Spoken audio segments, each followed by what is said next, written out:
He hasn't said anything to me about it, so I talked to him after the game. Again, we'll see where he's at on Wednesday and Thursday. How did Orlando come out of the game? He was struggling at the end, so again, we'll let some time pass. The bonus day this week should help us with a couple guys. He's fighting through it. He's a guy that he wants to play. He's been trying to play, try to protect him from himself as best we can. You could see there at the end of the game, he was really struggling with it, so I appreciate his effort, and we'll just see where he's at as the week goes. Was that a tough decision, or were there conversations with him at that point, like, man, I don't know? It's a tough point in the game. It's a tough point in the game, to start making all those changes, and so you just count on him to keep fighting through it. How's Logan coming through the weekend? We'll see. We'll see. Really sore, and we'll just see where he's at this week. When you went back and rewatched the game, what part of the defensive performance bothered you most? We've got to tackle better. There's no question. We got to be on the same page with all the details. I think it's as simple as that. Find ways to create turnovers, get stops. Guys are accountable for it. Guys feel, like they got punched in the gut. We all feel that way. I said, all three phases, there's things that we can do better to help us win a game. It's not just on one unit. And when a season's gone the way this is, everybody's got to take accountability for that. And I feel that from this team. It's a team that's hurt. I mean, quite frankly, we all expected to win yesterday, expected to win a lot more this season. It hasn't gone our way. We got to take accountability for it, pick ourselves up, and go find a way to have a better performance this weekend. How do you explain a team not being on the same page with Yeah. all the details in Week 13? I wish I could explain it. It's something we work through.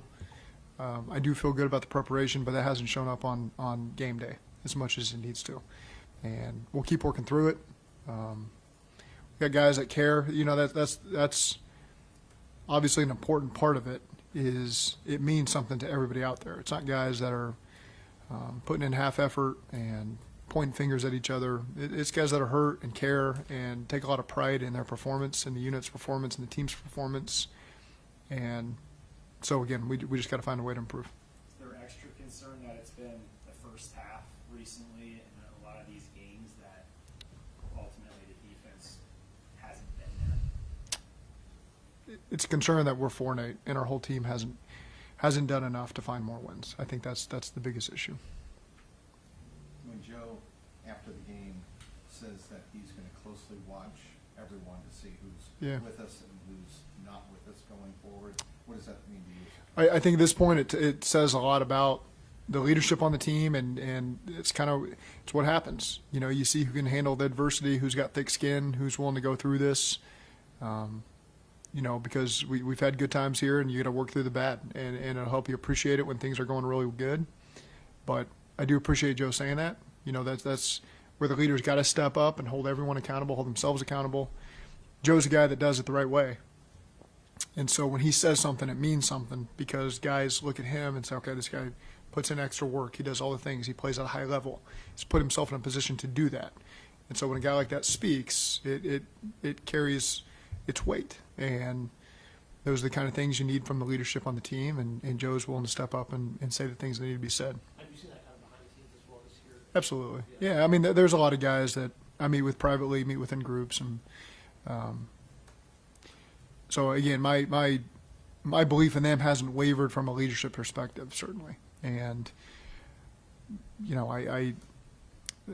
I say in front of the team, and I'm not looking at guys that have checked out, guys that it doesn't mean something to. And sometimes when you have losing seasons, you do get that sense from people, and that's it's hard to sit here and say I'm encouraged by something when we've lost 3 games in a row. But again, when I look at these guys, I know they take a lot of pride in what we're doing, and you're going to get their best effort going forward. Would there be any thought of making a change at safety with Geno Stone and letting Dejon or Tyson see what they can do? We'll just keep working through every position. That's something we spend time every Monday after a game talking through who needs more snaps or where, and so that doesn't change this week. You made a few lineup changes going in that game. How do you feel like those changes will look on Sunday? Yeah, I mean, it's the lineup changes on defense. Obviously, we still gave up 37 points, so we're accountable for that. So I won't get into player by player. Obviously, we've got to improve. What about Cordell, the change with Cordell and Cody? How do you evaluate how that went? That was an opportunity that Cody has earned, and he's played well stepping in at left tackle, well enough to get an opportunity. to be one of the 5 linemen that walk on the field. And so, again, it was probably more about Cody than anything else. And tough matchups this week, and so again we get in a situation where we're throwing it a lot more than we're not afraid to throw the ball, certainly, but you get to a point in the game where it really does become that. They get a chance to spin their ears back, and it becomes tough matchups for the linemen. So they know that. They go out there and they fight their tails off and give us some opportunities to keep scoring points, and appreciate that about them. You feel good about that configuration moving forward? I do. What are your discussions with Lou after a game like this? Just finding solutions. And again, here on December 2nd, whatever it is, there's no magic formula that's going to fix everything and change everything. So we got to get guys playing detailed, playing fast, be in a great position to make the tackles, get guys on the field to create stops. Yeah, the penalties and the penalty yards were the highest in your time here. Was Yeah. that a product of frustration with the way the game was going, or the kind of attention to detail you were talking about before? They were all a little bit different. That's I wish I could just say this was all one thing. There was a couple things certainly that they had a lot of penalties as well. So it was, I thought it was an evenly officiated game that way, and so there's not a lot of complaint for how that occurred. We take pride in being disciplined, and so it's way more penalties than we're comfortable with. But again, that was kind of just the way the game was played on both sides. What was your thought on Akeem's hit early in that game, and what kind of message it sent? Bang bang play. You watch the tape; it's a tick early, and so that's he had a good view of it. He called it. It's just one of those plays that you can go either way. I guess what I'm really asking is, can a hit like that deliver a positive message of aggression for the defense? There's no question. Guys feed off of that. Cam had a great one and a cover zero look, on a quick out concept where he hit the receiver. So there was certainly a tone on plays. It's just got to be more consistent, and it's got to carry over for the length of the game, the length of a half. It can't just be some one-offs, and our guys are accountable for that. What's the biggest thing you're going to gauge over the next 5 weeks? Well, keeping everybody in this thing, and making sure everybody's continuing to do the right things. And I haven't gotten any notion that that's not the case. I think that's Joe's message is when you're here and you're forced to focus on just one game at a time here and can't look too far down the road, you get a chance to observe people and how they handle adversity. And so, again, when you're in the position we're in, it says a lot about people, about how to handle it. And it's a great opportunity for us to be able to observe everybody and make sure everyone's built for this and can handle the adversity. And oftentimes, you all have watched me sit up here for 6 years and fight through a lot of adversity. And I see what's on the other side of it. And you see the people you want to do it with. And so right now, this serves as an opportunity to evaluate the people you want to continue to do it with. And that's the opportunity that's in front of us. And we also get to go and try to win games too. And kind of get the stink off of us of losing 3 in a row and not having won a game for a month. We feel that, and it builds over time. And one win can rectify a lot of that. It doesn't cover up issues, but it does get that feeling back in you, and it starts to create some momentum. And we got to do everything in our can these next 7 days to find a way to put our best effort, our best performance this season in all 3 phases on Monday Night Football in Dallas, Texas, and find a way to get a win and continue to build off that. It's a great opportunity. I mean, what more really can you ask for? And so I think our guys will respond well to that. How different is it? I mean, obviously, in 19 and 20, you maybe were looking forward to maybe what's to come. Y'all now experience it and kind of maybe now in similar situations you were back then. I mean, how maybe unique is it because you guys have been where y'all wanted to go and now kind of maybe progressed a little bit? Yeah, you know what it looks like, and so you know how to get back to where we need to be, and it doesn't happen overnight. It's trust me, if it happened overnight, we would have flipped this thing weeks ago. But we're going to continue to work. We know what championship level football looks like. We know what it's going to take. It's going to take a lot of hard work, and guys all being on the same page and doing it, and I'm excited to get back to that. You were a lot about building the right culture over the last 3 years and making sure everybody had the right attitude. Mhm. How much are you leaning on that now and more difficult? Quite a bit. Do you guys feel like you need to start rebuilding that again to get guys that are more guys that are about the right stuff and figure out more guys that are? I don't look around the locker room and think that we got guys that aren't in this thing together, and so again, we got to play at a higher level. I don't think we've got the wrong people we just got to get guys to play at a higher level in all three phases. We got to coach at a higher level. I'm not going to sit here and put this on the players.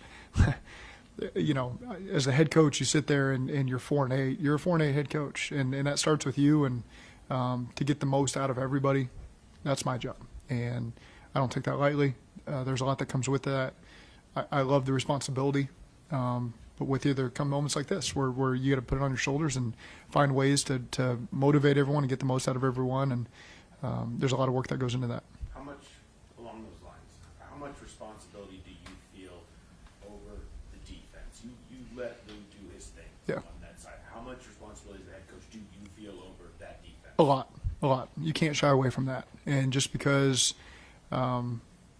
most of my knowledge is on offense, and that's how I came up, is the head coach that changes, and you answer to everything. And so, again, there's obviously there's challenges when you're calling plays and you're on the offensive side of the ball, but there's no excuse for it. You got 24 hours in a day, and you got to make the most of it. And I do everything I can to spend time with Lou and have knowledge of what's happening and what the issues are over there, and doing everything I can to help them. Has your process changed in that regard over the course of this season, and spending more time over there or anything like that? I certainly think when things are going really well on the other side of the ball, it's easy to say, well, okay, I'm just going to continue to spend most of my time on offense. And so I think that's a natural thing. Anytime there's any phase that's facing a challenge, you tend to lean towards that direction. That's no different when we were really struggling on offense once upon a time, and you're trying to spin everything, trying to find a way to get a first down and get points on the board.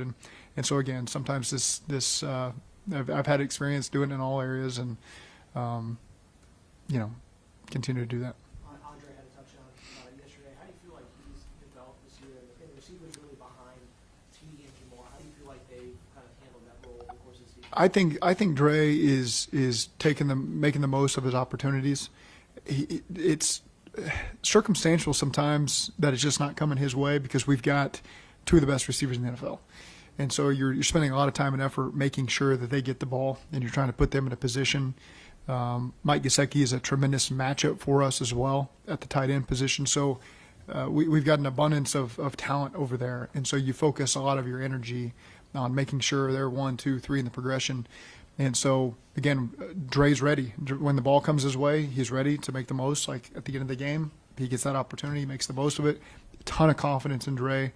Love his work ethic, love his passion, love how much it means to him. He wants to do it exactly how we want it done. He can play all three positions, which is critical. So you're not worried about, if you got an issue at another receiver spot, Dre can go in there and fill that role and be a primary target, be a secondary target, be a guy who catches the ball in scramble drill against the Giants for a big play. And when his number's called, he has stepped up in some big moments. I mean, the throw down the middle at the end of the half against Carolina, the scramble against the Giants, the touchdown the other day, the touchdown in Kansas City. So again, it's those guys just being patient and works hard, and so you can count on him when his number's called. He steps up and makes that play. I know you might not be ready to talk big picture yet, but when you look at the defense like last year, you guys were across the board pretty sure that if you guys fixed the communication on the back end, it would elevate the play across the board on defense. Is it communication still? What would you say is kind of the crux of your defensive issues this year? The simplest thing to say is it just hasn't been good enough, and that's, you can look at tackling, you can look at technique on a play, communication on a play. I think it's a little bit of everything, and it's not that we're not capable of playing better. It's not because guys don't care and guys are practicing hard and meeting and doing all the things, and so again, it just hasn't been up to our standard, and we got to find a way to get it up there.